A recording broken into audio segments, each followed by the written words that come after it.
Welcome back sa PH Grind Recap. Ngayon ay ibabahagi ko sa inyo ang American action thriller film noong 2017 na pinamagatang Security. Spoilers ahead, watch out and take care. Nagsimula ang pelikula kay Eddie Deacon, isang dating Marine Captain na nag-a-apply ng trabaho sa isang outsourcing company. Natukoy ng interviewer na hindi siya karapat-dapat para sa mga available na posisyon dahil sa kanyang emosyonal na kahinaan mula nang umalis sa Marines. Ibinahagi ni Eddie sa kanya na isang taon na siyang walang trabaho at kailangan niyang suportahan ang kanyang pamilya. Tinawag siya ng interviewer sa labas at sinabi sa kanya na may isang posisyon ang pwede siya at ito ay maging security guard para sa isang mall. Ang trabaho ay may katamtamang sweldo at nangangailangan ng mahabang oras pero maaari na agad magsimula si Eddie. Dahil walang ibang pagpipilian, agad niya itong tinanggap. Sa kabilang banda, isang convoy ng US Marshals ang naatasang mag-escort sa isang 11 taong gulang na batang babae na si Jamie. Siya ay naka-schedule na magbigay ng mahahalagang testimonya sa susunod na araw, laban sa isang notorious na criminal organization na kilala bilang 666. Habang nasa biyahe, nalaman ng mga miyembro ng convoy na may nakabuntot sa kanila. Hindi nagtagal ay tinambangan sila ng isang armadong grupo ng mga mersenaryo na naglunsad ng kalkuladong pag-atake sa kanilang convoy. Habang nagkakagulo, isa sa mga US Marshals ay agad na inutusan si Jamie na tumakas at tumakbo sa kakahuyan at humanap ng tulong. Nagawang maubos ng mga mersenaryo ang mga Marshals pero nagawang makatakas ni Jamie. Nang malaman nila na nakatakas si Jamie, mabilis nilang nilinis ang krimen at binura ang lahat ng ebidensya ng kanilang pagkakasangkot. Ang mga mersenaryong ito ay hindi lamang armado ng mabibigat na sandata sa tungkulin, nagtataglay din sila ng makabagong teknolohiya na tumutulong sa kanila sa pagsasagawa ng kanilang mga misyon ng may kasiguraduhan.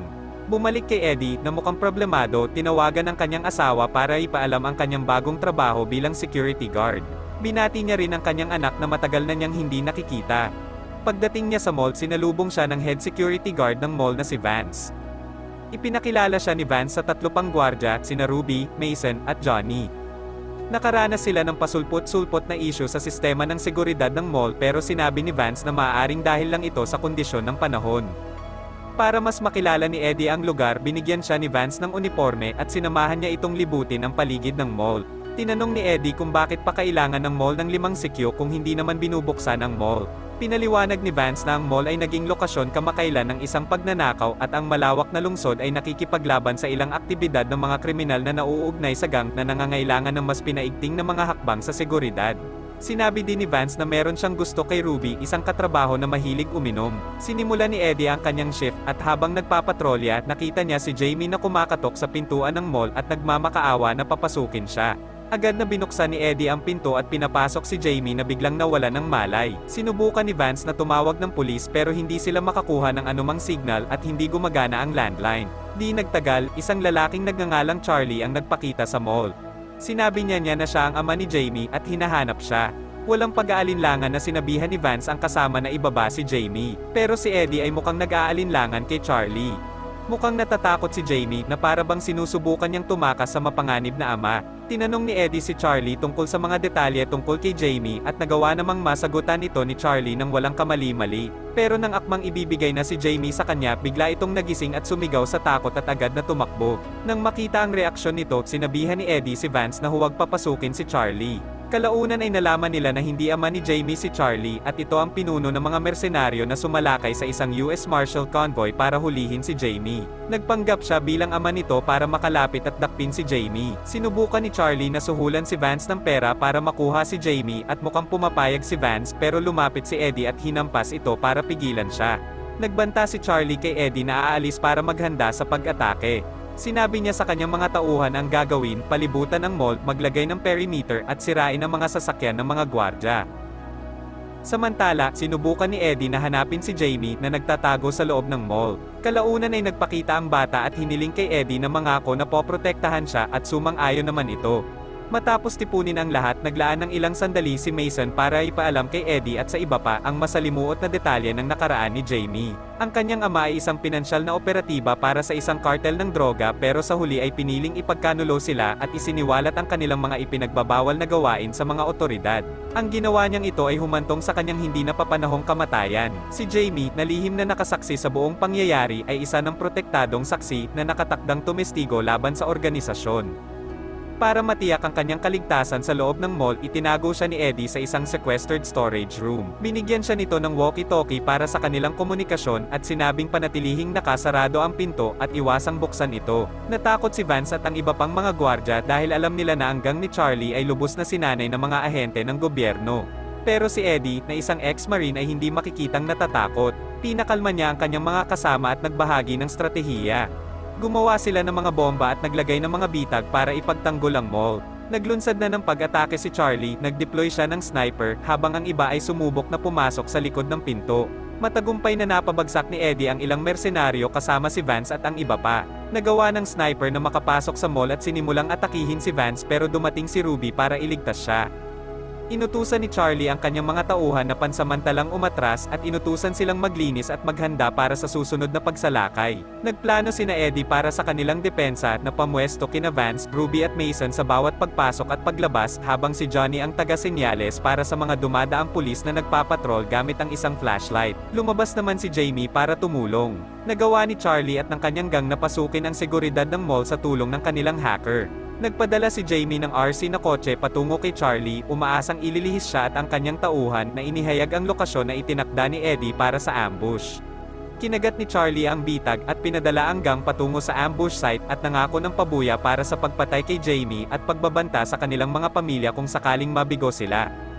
Pagdating nila, isa sa mga sundalo ang nabiktima ng ginawang bitag ni Eddie. Nagawa ni Ruby na tamaan ng palaso ang isang kalaban pero gumanti ang mga mersenaryo at lubhang nasugatan si Ruby. Matagumpay na napabagsak ni Mason ang dalawang kalaban gamit ang mga bitag at mga ginawang sandata ni Eddie at pagkatapos ay kinuha ang kanilang mga baril para magamit. Tinawagan ni Eddie ang team gamit ang walkie-talkie at nagalak ng malaman na walang nasawi sa kanila. Sinabihan niya si Mason na manatili sa kanyang posisyon at kunin ang mga baril ng kalaban. Nalaman ng mga mersenaryo ang lokasyon ni Eddie kaya napilitan itong tumakbo. Sa sandaling iyon, isang kotse ng pulis na nagpapatrol ang huminto sa entrance ng mall. Sinubukan ni Johnny na senyasan ang pulis pero hindi gumana ang kanyang flashlight kaya umalis si Johnny sa kanyang pinagtataguan pero nakita siya ng sniper at pinatay siya bago pa mapuntahan ang pulis. Ipinatawag ni Eddie ang kanyang mga kasama para magpulong sa tindahan ng laruan. Sinusubaybayan ni Charlie ang sitwasyon gamit ang mga CCTV at nagawa ni Eddie na mapatumba ang isang mersenaryo at alisin ang iba pang mga banta sa lugar. Lumabas sina Vance at Ruby mula sa kanilang mga pinagtataguan pero agad silang naabutan ng ambush. Agad silang tumakbo paalis at kalaunan ay nagawa nilang lahat na magsama-sama sa tindahan ng laruan at magtago. Dahil sa inis sa pangyayaring nasaksihan, nagpasya si Charlie na tapusin na ang buong team ng gwardya. Malubha ang natamong pinsala ni Ruby kaya di nagtagal ay namatay na ito na ikinalungkot ni Vance. Binigyan ni Eddie si Jamie ng isang manika na may sandata sa loob at inutusan siyang magtago. Nagkwento si Jamie tungkol sa kanyang buhay mula nang mamatay ang kanyang ama at ang patuloy na banta mula sa 666. Si Eddie ay nakinig at humingi ng paumanhin dahil sa hindi niya pagkaunawa sa bigat ng sitwasyon kanina. Nananatili siyang matatag sa kanyang pangako at mariin niyang tinanggihan ang alok ni Charlie na ibigay ang bata. Kasabay nito, nakita ni Mason ang pagdating ng mga sasakyan ng US Marshal na huminto sa parking area ng mall. Nakita ni Eddie ang isang van na nagpataas ng kanyang hinala na sa panig ito ni Charlie at ipinalagay na ito ay malamang na puno ng mga sopistikadong kagamitan sa pag-hack para magawang i-jam ang kanilang mga komunikasyon. Agad na kumilo si Eddie at umalis para makipagkita sa mga Marshal at ipinagkatiwala kay Vance ang responsibilidad na bantayan ang entrance.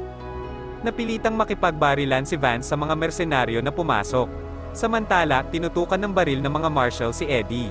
Sinabihan niya si Mason na dalhin at ibigay si Jamie sa mga Marshal. Pero napagtanto ni Eddie na nagpapanggap lang ang mga ito dahil nakita niya ang kanilang 666 na tato sa kanilang leeg. Sa sandaling iyon, pinatay si Mason ng mga mersenaryo habang tinutulungan na makatakas si Jamie. Habang ang natitirang mga mersenaryo ay nagsimulang salakayin si Vance na sumusubok na lumaban pa rin pero lubha siyang nasugatan. Sa sandaling matagumpay na napatumba ni Eddie ang mga kalaban, inutusan niya si Jamie na kumuha ng radyo kung saan makakatawag siya ng karagdagang tulong. Narinig ni Charlie ang pag-uusap na ito gamit ang kanyang walkie-talkie kaya inutusan niya ang mga tauhan na patayin si Eddie habang nakatuon siya sa paghuli kay Jamie. Sumugod si Eddie at pinuntirya ang radio van na pinaghihinalaan niyang sumira sa kanilang komunikasyon at hinarap si Dead Eyes, ang kanang kamay ni Charlie. Matapos ang matinding labanan, nagawa ni Eddie na pansamantalang mapatumba si Dead Eyes at agad na kinuha ang motor para ibunggo sa van para ito ay masira. Pagkatapos ay nakakuha siya ng baril at nagawang patayin ng sniper at si Deadeyes pero nagtamo siya ng pinsala. Sinubukan ni Charlie na magkaroon ng koneksyon kay Jamie na nagkwento tungkol sa pag-abandona ng kanyang ama noon sa kanya at inalok niya si Jamie na bilang kapalit ng kanyang pagtahimik nangako siyang aalagaan siya ni Charlie. Nang tangkang papatayin na ni Charlie si Jamie biglang dumating ang sugatan na si Eddie. Bagamat sinubukan ni Charlie na akitin si Eddie sa pag-alok sa kanya ng pera, nanatili si Eddie sa kanyang pasya. Sinamantala ni Jamie ang pagkakataon para kunin ang taser sa ibinigay na manika ni Eddie sa kanya at ginamit ito para kuryentihin si Charlie at agad na binaril siya ni Eddie. Kalaunan ay dumating na ang mga totoong pulis para dalhin sila sa ligtas na lugar at nagpasalamat si Jamie kay Eddie. Natuwa si Eddie nang makita si Vance na buhay pa at dadalhin sa ospital. Sa mga sumunod na araw, binisita ni Jamie si Eddie sa ospital at pinuri ang kanyang mga katangian bilang ama. Dumating na ang tiyuhin ni Jamie para iuwi siya at si Eddie ay gumaling at muling nakasama ang kanyang asawa at anak. Maraming salamat sa panunood at kung nagustuhan mo ang movie recap na ito, huwag kalimutang mag-subscribe para sa mga susunod pa na video.